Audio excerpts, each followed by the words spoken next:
राधे राधे दोस्तों। आज हम आपको सुनाएंगे 12 महीने पीपल सींचने की कथा। अगर आप हमारे चैनल पर नए हैं तो प्लीज हमारे चैनल को सब्सक्राइब करें, वीडियो को लाइक करें और शेयर करें। प्राचीन समय की बात है। नदी के किनारे पर एक गांव बसा हुआ था।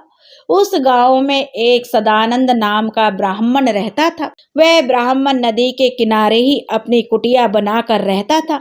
उसी कुटिया में उसके बीवी बच्चे रहते थे। ब्राह्मण बहुत ही धर्म कर्म को मानने वाला था और ब्राह्मण की कुटिया में जो आंगन था उसमें एक बहुत ही विशाल पीपल का वृक्ष था।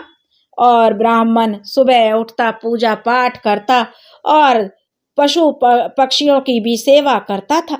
और वह बचपन से ही पीपल की पूजा किया करता था, पीपल को जल देता, उसकी जो पूजा करता, परिक्रमा करता। ऐसे ही ब्राह्मण के दिन बीत रहे थे। ब्राह्मण ने पीपल की पूजा करके बहुत सा पुण्य इकट्ठा कर लिया था। ब्राह्मण देवता जब भी अपनी कुटिया से कहीं बाहर जाते तो वह हमेशा ही पीपल को प्रणाम किया करते थे।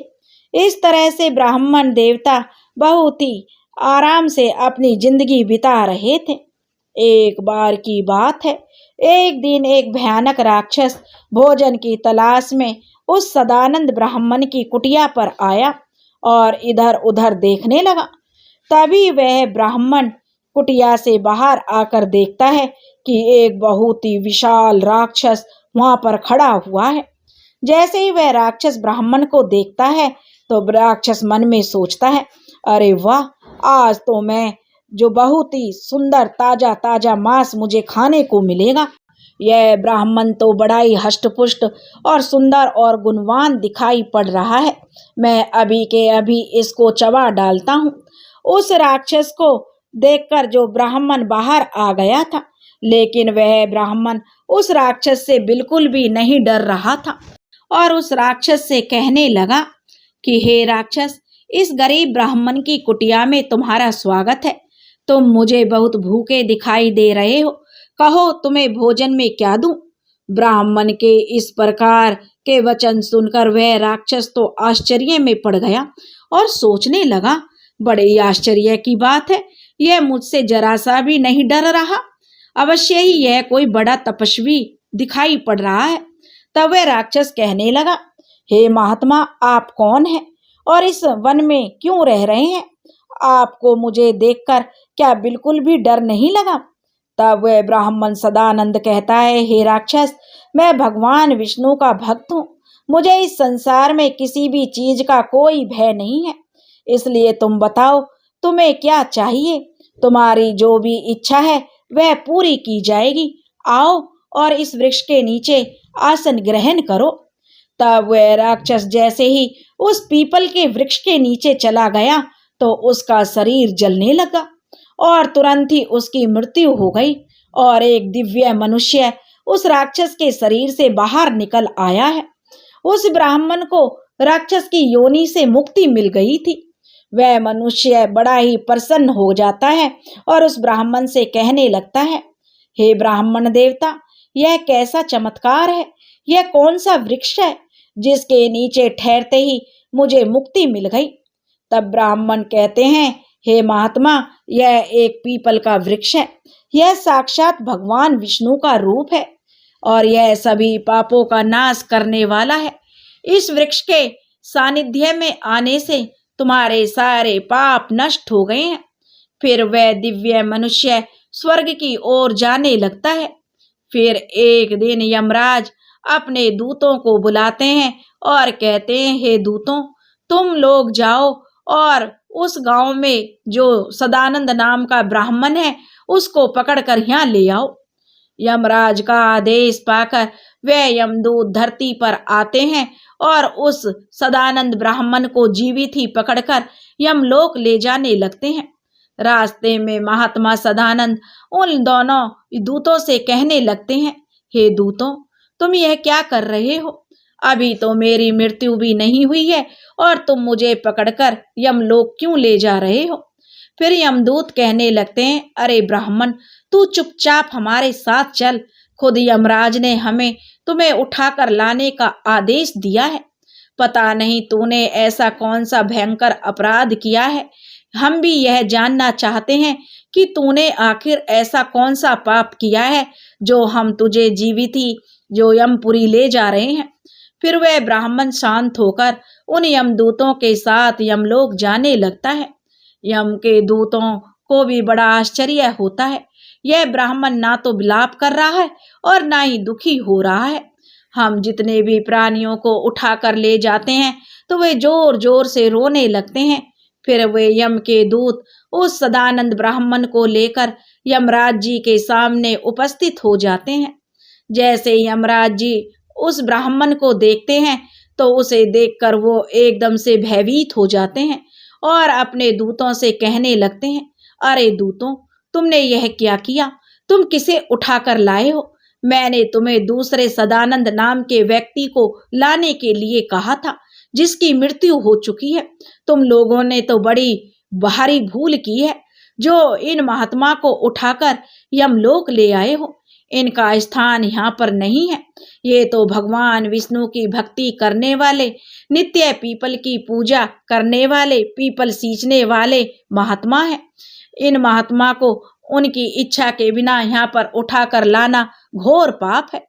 तब यम के दूत कहते हैं, हे धर्मराज, हमें क्षमा करें, हमसे बड़ी भूल हुई है। फिर वे यम के दूत उस ब्राह्मण से क्षमा मांगने लगते हैं और ब्राह्मण सदानंद भी उन्हें क्षमा कर देते हैं। यमराज उस ब्राह्मण से कहते हैं, हे ब्राह्मण देवता, आपकी पत्नी और पुत्र बहुत दुखी और व्याकुल होकर रो रहे हैं। कृपया आप वापस अपने घर चले जाइए। अपने दूतों की भूल के लिए मैं आपसे क्षमा मांगता हूँ। कृपया आप अपने घर वापस लौट जाइए। अब वह ब्राह्मण सदानंद कहता है, हे धर्मराज, मैं आपको प्रणाम करता हूँ। इन दूतों से जो भूल हुई है उसके लिए तो मैं उनका आभारी हूँ।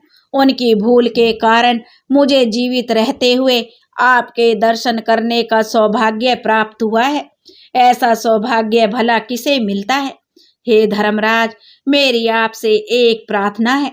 मैं संपूर्ण नरकों के दर्शन करना चाहता हूँ।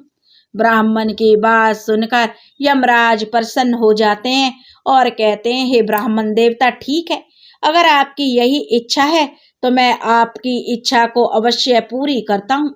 फिर यमराज उस ब्राह्मण सदानंद को सारे नरकों के दर्शन कराने के लिए ले जाते हैं।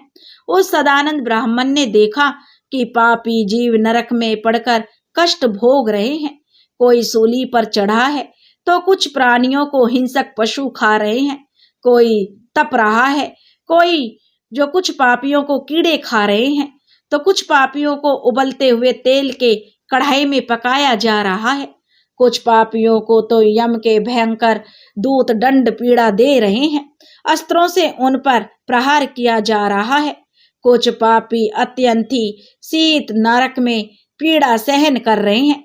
कुछ जलती हुई भयंकर अग्नि में गिरकर जोर जोर से विलाप कर रहे हैं। उन आत्माओं के दुख और यातनाएं भोगते हुए देखकर उस ब्राह्मण को बड़ा दुख हुआ। वे उन कष्ट भोग रहे प्राणियों से कहने लगे, क्या आप लोगों ने पृथ्वी पर रहकर कोई भी पुण्य का काम नहीं किया, जिससे आप सभी को यहाँ नरक में आकर कष्ट भोगने पड़ रहे हैं? नरक में सजा भोग रहे उन प्राणियों ने कहा, हे महात्मा, हम पापियों ने पृथ्वी पर कोई पुण्य नहीं किया था, इसी कारण से नरक में गिरकर हम सजा भुगत रहे हैं। हमने पराई स्त्रियों से संबंध बनाए, दूसरों के घरों में चोरी की, निष्पाप पशुओं की हत्या की, दूसरों पर झूठे आरोप लगाए, अतिथियों का अनादर किया, व्यभिचार किया। ऐसे अनेक पापों के कारण हम सभी नरक की अग्नि में धधक रहे हैं।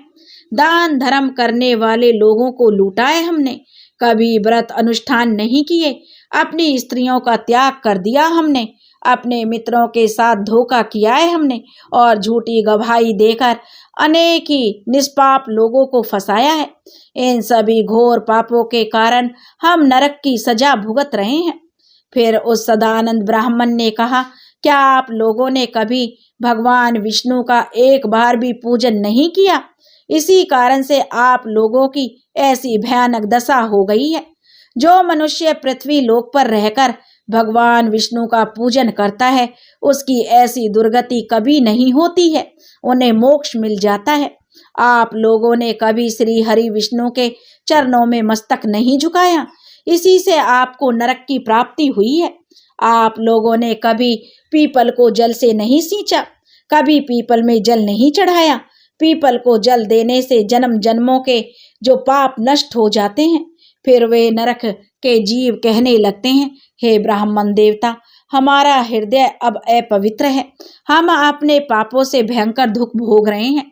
नरक की अग्नि से हमारा शरीर जल रहा है, किंतु जो हवा आपके शरीर को छूकर हमारी ओर बह रही है वह हवा हमें बहुत ही आनंद प्रदान कर रही है। हमारे कष्ट अब कम हो गए हैं, नरक की अग्नि से अब हमें कष्ट नहीं हो रहा है। हे धर्मात्मा, कृपया आप कुछ देर तक यहाँ पर ठहरो, जिससे हम लोगों को कुछ पलों के लिए सुख मिल सके।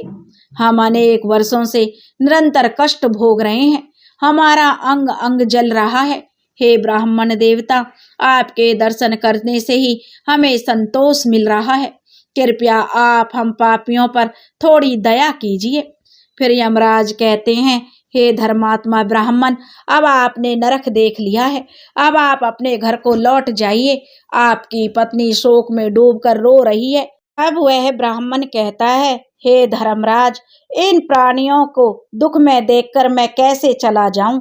इनकी दुख भरी आवाज मेरे कानों में पड़ती है तो मुझे बहुत दुख होता है। आपके यमदूतों के द्वारा मार खाकर अग्नि की ज्वाला में गिरे हुए इन नरकीय भोग रहे जो जीव, यह दयनीय इनकी पुकार सुनिए। इन जीवों के मुख से निकली हुई आवाज मुझे सुनाई दे रही है। हाय, मुझे बचाओ, मेरी रक्षा करो। मैं समस्त जो भूतों में विभाजित भगवान विष्णु की आराधना करता हूँ। यदि मैं इन दुखी प्राणियों को इस दुख से निजात ना दिला दूं तो मेरा जीवन व्यर्थ हो जाएगा। यमराज जी कहने लगे, हे ब्राह्मण श्रेष्ठ, आपको इन पापियों की चिंता नहीं करनी चाहिए। यह सभी अपने कर्मों का फल भुगत रहे हैं। ईश्वर ने ही इनके लिए इस दंड का प्रावधान किया है ताकि इनकी आत्मा की शुद्धि हो सके। आप इनके लिए कुछ भी नहीं कर सकते हैं, इन्हें नरक की सजा भुगतनी ही पड़ती है। लेकिन फिर भी वह ब्राह्मण सदानंद नहीं माना और उसने उन नारकीय जीवों को मुक्ति दिलाने के लिए भगवान विष्णु से प्रार्थना करना शुरू कर दिया। वह ब्राह्मण भगवान विष्णु से प्रार्थना करते हुए कहने लगा, हे प्रभु, मैंने सच्चे मन से आपकी आराधना की है, हर क्षण आपके ही नाम का जाप किया है। मैंने अपना संपूर्ण जीवन केवल आपकी भक्ति में समर्पित किया है। मैं अपना सारा पुण्य इन पापी आत्माओं को देता हूँ। आप इन्हें कष्ट से मुक्त कर दीजिए, इन्हें इस नरक की यातनाओं से मुक्त कीजिए। हे कृष्ण, हे जगन्नाथ, हे श्री हरि विष्णु, यहाँ इस नरक में पड़े हुए ये यातनाओं को भोग रहे हैं, इन जीवों की रक्षा कीजिए। सदानंद ब्राह्मण के द्वारा इतना कहते ही उन नरक के जीवों को तुरंत ही उनके कष्टों से मुक्ति मिल गई और सभी नरक को छोड़कर स्वर्ग में जाने लगे। तभी नरक के जीव कहने लगे, हे ब्राह्मण देवता, आपकी सदा जय हो। आपकी कृपा से हम पापियों को इस नरक से मुक्ति मिली है। इस प्रकार से वे जीव गुणगान करते हुए सभी नरक से स्वर्ग की ओर जाने लगे, किंतु उनमें से कुछ जीव अभी भी उस नरक में ही कष्ट भोगने में लगे हुए थे, लेकिन उन्हें मुक्ति नहीं मिली। इस अद्भुत चमत्कार को देखकर यमराज जी भी अब आश्चर्य में पड़ गए। अब यमराज जी सोचने लगे, यह तो असंभव है, कौन से पुण्य के प्रभाव से इस ब्राह्मण ने इन नरक के प्राणियों को मुक्ति दिलाई है। फिर उस स्थान पर भगवान विष्णु प्रकट होते हैं। वह ब्राह्मण सदानंद और धर्मराज यानी यमराज भगवान विष्णु को नमस्कार करते हैं। यमराज जी भगवान विष्णु से पूछने लगे, हे प्रभु, इस ब्राह्मण ने ऐसा कौन सा पुण्य किया है जो एक ही बार में इसने इतने सारे नरक के प्राणियों को मुक्ति दिलाई है, और किस पाप के कारण यह नरक के जीव अभी भी सजा भुगत रहे हैं। तब भगवान विष्णु कहते हैं, हे धर्मराज, इस ब्राह्मण ने पीपल के वृक्ष को नित्य जल से सींचा है। इस वृक्ष का इसने पूजन किया है। इसी कारण से यह इतना बड़ा पुण्य आत्मा बन गया है कि इसमें नरक के जीवों को मुक्ति दिलाने की सामर्थ्य आ गई है। यह जो अन्य जीव अभी भी नरक में कष्ट भोग रहे हैं, यह इन मनुष्यों ने अपने पूर्व जन्म में पीपल के वृक्ष तोड़े हैं। इसी कारण से इनकी मुक्ति नहीं हो पाई। इन्होंने जो पीपल के वृक्षों को बर्बाद किया है, तोड़ा है, काटा है, और जो मनुष्य पीपल को केवल जल से सींचता है वह कभी नरक में नहीं जाता है। उसके अंदर इतना सामर्थ्य आ जाता है कि वह अन्य पापी जनों के पाप भी नष्ट कर डालता है। उनके सानिध्य में आने वाले घोर पापी भी पाप से मुक्त हो जाते हैं। इतना कहकर भगवान विष्णु उस स्थान से अंतर्ध्यान हो गए। फिर यमराज उस ब्राह्मण को वरदान देते हैं और कहते हैं, हे ब्राह्मण देवता, आप धन्य हैं। आप पृथ्वी पर सदा निवास करो। आपको मुझसे कोई भय नहीं होगा। जो भी मनुष्य आपके सानिध्य में रहेगा उसे भी कभी नरक की प्राप्ति नहीं होगी, उनकी कभी अकाल मृत्यु नहीं होगी। इस प्रकार से यमराज ने उस सदानंद ब्राह्मण को वरदान दिया। फिर ब्राह्मण ने यमराज को नमस्कार किया और पृथ्वी पर लौटकर आ गए और पहले की तरह नित्य भगवान का पूजन करने लगे और पीपल को सींचने लगे। भगवान की पूजा पाठ करने लगे। पीपल को जल देने का, उनकी कथा कहने का बहुत ही फल मिलता है। तो दोस्तों, जो लोग भगवान विष्णु की पूजा करते हैं, पीपल को जल से सींचते हैं, उनके जो नरक में जो उनके पितर या जो भी सगे संबंधी नरक भोग रहे हैं, वो लोग भी जो स्वर्ग धाम को चले जाते हैं। शनिवार को पीपल के नीचे सरसों का तेल का दीपक जलाने से जो उनके पितरों की मुक्ति होती है, इसलिए अपने पितरों के लिए यह काम अवश्य करें। इसी तरह सदानंद ब्राह्मण अपनी पूरी उम्र उसने सत्य, निष्ठा और धर्म कर्म और पीपल की पूजा में बिताई और अंत समय में स्वयं भगवान श्री कृष्ण सदानंद को लेकर बैकुंठ धाम को गए। हे प्रभु, हे विष्णु भगवान, जैसे आपने सदानंद ब्राह्मण को बैकुंठ धाम दिया, उसकी जो पूजा का फल दिया, ऐसे जो यह कहानी कह रहे हैं और जो यह कहानी सुन रहे हैं, उनकी भी सभी मनोकामनाओं को पूरी करना। बोलो विष्णु भगवान की जय। दोस्तों, अगर आपको यह पीपल सींचने की कथा पसंद आई हो तो प्लीज़ हमारे चैनल को सब्सक्राइब करें, वीडियो को लाइक करें और शेयर करें। राधे राधे।